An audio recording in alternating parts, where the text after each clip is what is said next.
The book was self-published in the spring of 2023. 3,000 copies, a pastel cover, a mother's careful hand on her grieving son's shoulder. It was promoted on local Utah television, on the radio. It was sold at a children's bookstore in Park City for $14.99. The author smiled through every interview. She talked about her 3 boys. She talked about how losing their father had broken them. She said she wrote the book to help her sons cope with grief. She did not mention that she was the reason their father was dead. On March 16, 2026, after 3 weeks of trial and just 3 hours of jury deliberation, Kouri Richins, a Utah mother of 3, a real estate agent, and the published author of a children's book about grief, was found guilty of poisoning her husband to death with 5 times the lethal dose of fentanyl. She had tried to kill him on Valentine's Day first. She had stood to inherit $4 million, and she had been, by then, $4.5 million in debt. This is the story of how a woman wrote a book to comfort her grieving sons for a grief she had given them. About 30 miles east of Salt Lake City, on the eastern edge of the Wasatch Mountains, sits a small town called Camas, population around 2,000, famous for very little. Surrounded by some of the most expensive zip codes in the American West, Park City, Deer Valley, Heber. This is where Kouri Richins built his life. He was 39 years old, a general contractor by trade, the kind who showed up on time and stayed late, the kind who knew everyone in town. He owned a successful masonry business. He had 3 sons, 11, 9, and 6. He had a brick home with a long driveway, 2 dogs, and a wife named Kouri. To everyone outside the family, the Richinses were the picture of suburban Utah success. Kouri Richins was 33, blonde, photogenic, a licensed real estate agent with a side business flipping houses.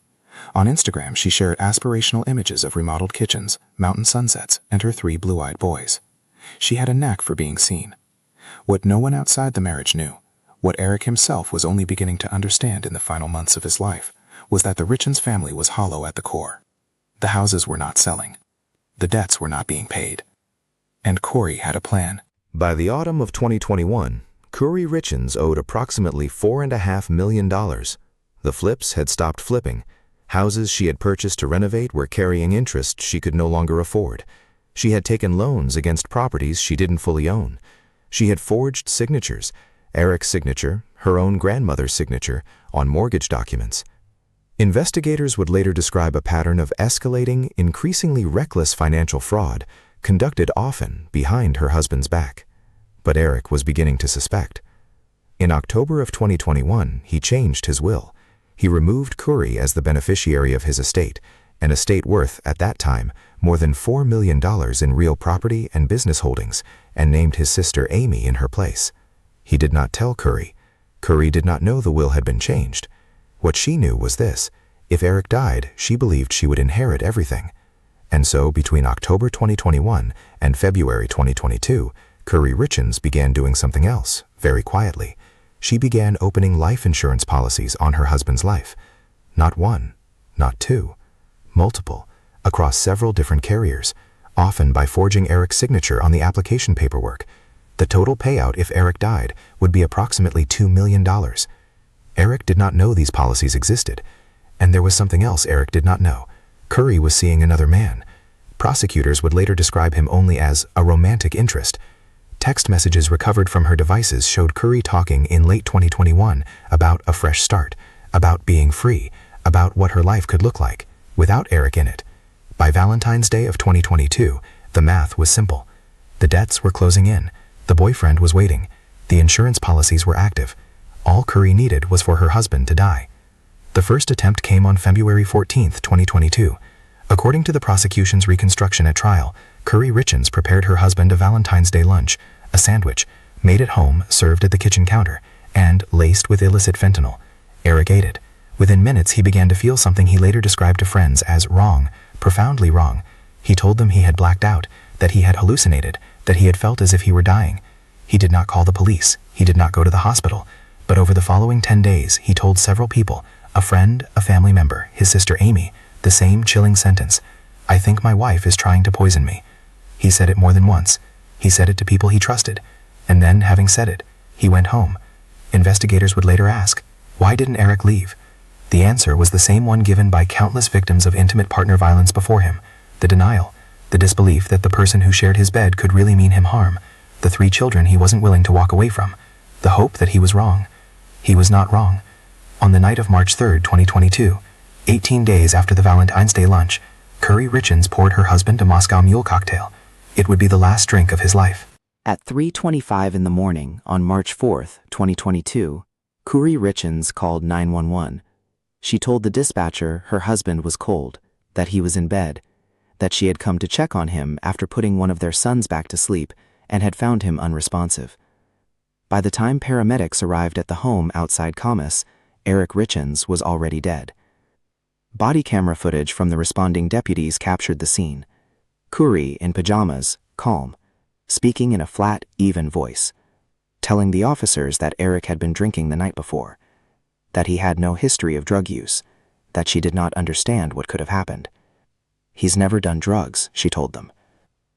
The autopsy, performed days later, told a different story. Eric Richins had died from acute fentanyl intoxication. The fentanyl level in his blood was approximately 5 times the dose required to kill an average adult human being. The medical examiner determined that the substance was illicit fentanyl, not pharmaceutical grade, not prescribed, not the kind a recreational user could acquire by accident. It was the kind sold on the street, the kind that has killed tens of thousands of Americans in the last decade, the kind that, somehow, had ended up in a Moscow Mule, in a custom-built home in Summit County, Utah, in the bloodstream of a man whose wife had told him 15 days earlier that she had made him a Valentine sandwich. Investigators did not arrest Kouri Richins that night. In fact, they would not arrest her for another 14 months.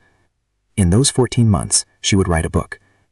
On April 9, 2023, 13 months after Eric's death, and just 5 weeks before her arrest, Kouri Richins published a children's book. It was titled, Are You With Me? The cover showed an illustrated mother holding her 3 sons. The book was sold on Amazon. It was promoted across local Utah media. Kouri appeared on KSL's morning show, on Park City Television, on the local Fox affiliate. She wore soft pastel sweaters. She blinked back tears. I wrote this book for my boys, she said in one interview. I wanted to give them something to hold on to, something that says, Daddy is still here, even when you can't see him. She talked about how the boys cried at night. She talked about her own grief. She told one host that writing the book had been part of her healing, that it had been Eric's voice, somehow, guiding her hand. She mentioned more than once that she hoped the book would help other families navigating sudden loss. She did not mention what investigators were by that point already piecing together.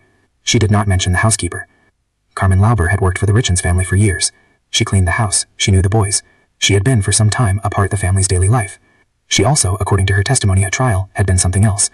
Carmen Lauber told investigators that on multiple occasions in the months leading up to Eric's death, Kouri Richins had asked her, paid her, to procure illicit fentanyl. The first time Kouri reportedly told her, I need the Michael Jackson drug, the one that killed him. Lauber said yes.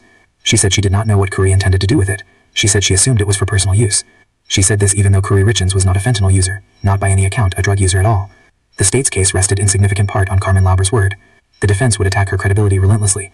They would argue that she had changed her story, that she had been promised leniency, that she was a drug dealer protecting herself by inventing a customer. But Lauber's testimony did not stand alone. There were the text messages. There were the bank records. There was the body camera footage of Kouri saying her husband never did drugs, alongside the autopsy that found street fentanyl in his blood at 5 times the lethal dose. And then after her arrest in May 2023, there was the letter. The letter was found in Kouri Richins' jail cell. It was 6 pages long, handwritten, addressed to her brother. The prosecution would characterize it, at trial, as a script, a set of instructions for what her family members should say if questioned by investigators or attorneys. In it, Kouri instructed her brother to tell her former defense attorney that Eric had confided in him about a fentanyl habit. She wrote specifically that her brother should claim Eric gets high every night, using fentanyl that Eric had purchased himself in Mexico. This was contradicted immediately and absolutely by Kouri's own statement on the night of Eric's death, recorded by police body camera, in which she had said her husband had no history of drug use. It was in the prosecution's framing, the moment Kouri Richins wrote down the lie. By the time of her trial in February 2026, prosecutors had assembled a case so dense with circumstantial and forensic evidence that it took 3 weeks to present. They walked the jury through the financial fraud, the forged signatures, the secret life insurance policies, the $4.5 million in debt. They walked them through the contradictions, the body cam, the letter, the housekeeper. They walked them through the timeline, the Valentine's Day blackout, the cocktail, the 911 call, the pajamas, the calm. The defense, when its turn came, did something unusual. It rested without calling a single witness. Kouri Richins did not testify in her own defense.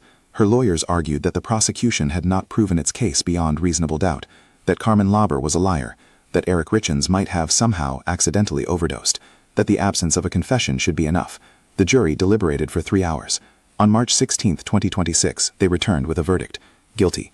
On all 5 counts: aggravated murder, attempted aggravated murder, 2 counts of insurance fraud, forgery. The aggravated murder conviction alone carried a mandatory minimum of 25 years to life in prison. Sentencing was set for May 13, 2026, the date that would have been Eric Richins' 44th birthday. As of the recording of this episode, Kouri Richins is awaiting sentencing. Her defense team has, in recent weeks, asked the court for a delay. They cited a death in the lead attorney's family. They cited the need for additional time to prepare mitigation evidence, the testimony and witnesses they will offer to argue when the time comes that Kouri Richins should be sentenced to 25 years to life, rather than life without the possibility of parole. The judge on April 27 denied the request. The sentencing will proceed as scheduled on May 13, 2026, Eric's birthday. It is the same date Kouri's own family, in messages later released by the prosecution, asked her to try to move. Records show that the day after the sentencing was scheduled, Kouri's aunt asked in a recorded phone call whether the date wasn't her husband's birthday.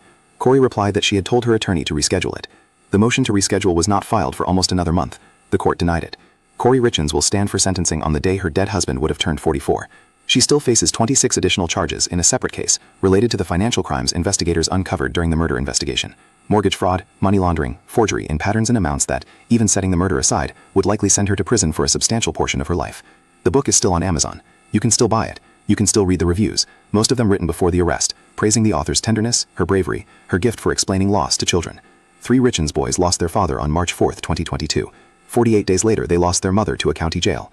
They have been raised, in the years since, by Eric's family, the family Kouri tried to write out of her husband's will, the family whose vigilance and refusal to let the case go quiet was in the end what brought it to trial. There is a photograph that appeared in the local Utah press in the days after Kouri Richins' conviction. It shows Eric's sister Amy on the courthouse steps. She is holding her brother's 3 sons. The youngest is now 10 years old. He was 6 when his mother killed his father. He still has a copy of the book. On May 13, 2026, 8 days from the publication of this episode, Kouri Richins will sit in a Utah courtroom while a judge decides whether she will spend the next 25 years of her life in prison, or all of it. Eric Richins would have turned 44 that day. He will not.